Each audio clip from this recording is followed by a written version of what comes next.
ఈనాడు అధినేత రామోజీరావు ప్రభుత్వ భూములను ఆక్రమించుకున్నారని మాజీ ఎమ్మెల్యే గోనె ప్రకాష్ రావు సంచలన ప్రకటన చేశారు. ఫిల్మ్ సిటీ ప్రాంతంలో గాలిబ్ జంగ్ రాజవంశానికి చెందిన 1700 ఎకరాల భూమిని రామోజీరావు ఆక్రమించుకున్నారని ప్రకాష్ రావు ఆరోపించారు. అనాజ్పూర్ అలాగే ఇబ్రహీంపట్నం ప్రజా రహదారిని కూడా ఆక్రమించారని తెలిపారు. ఈ విషయంలో ప్రజలు ఎన్ని ఆందోళనలు చేసినా పట్టించుకోలేదని చెప్పుకొచ్చారు. రామోజీ చేతిలో ఈ భూములున్నాయని, అలాగే ఒక రియల్టర్ పారిశ్రామికవేత్త కూడా ఈ భూములను ఆక్రమించారని ఆరోపించారు. ఈ అంశాలపై చర్యలు తీసుకురావాలని త్వరలోని సోనియా గాంధీ, రాహుల్ గాంధీ, మల్లికార్జున ఖర్గేను కూడా కలుస్తారని చెప్పుకొచ్చారు. ఆయన ప్రభుత్వం ఆధీనంలో ఉండే ఈ రోజు ప్రైవేటు వాళ్ళ చేతులు వెళ్ళాయి. ఇది నేను పోరాటం చేస్తున్నాను. ఇది ఫైనల్ క్లైమాక్స్ వచ్చింది.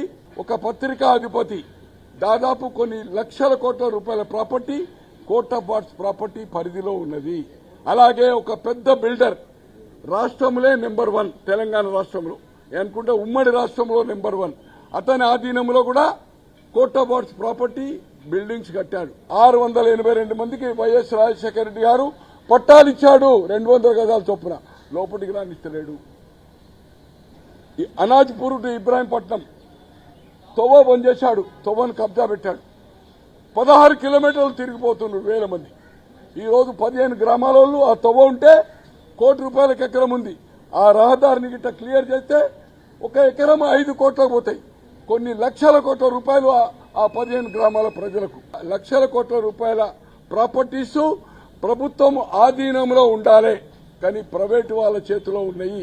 ఇది చట్టము, ఇది బ్రిటిష్ చట్టము, దీనికి లిమిటేషన్ యాక్ట్ ఉండదు అని విత్ రికార్డ్స్ తో సహా ఏదైతుందో వాళ్ళు చూపెట్టి ఈ 2 రాష్ట్ర ముఖ్యమంత్రులకు, అటు రేవంత్ రెడ్డి గారు కానీ అక్కడ మన సిద్దరామయ్య గారు కానీ, ఇది ఒక కమిటీ వేసి advocate general, chief secretary, revenue secretary, ex జడ్జిలు కోర్ట్ ఆఫ్ ఆర్ట్స్ ప్రాపర్టీ చట్టాన్ని అమలు చేయవలసిన అవసరం ఉంది.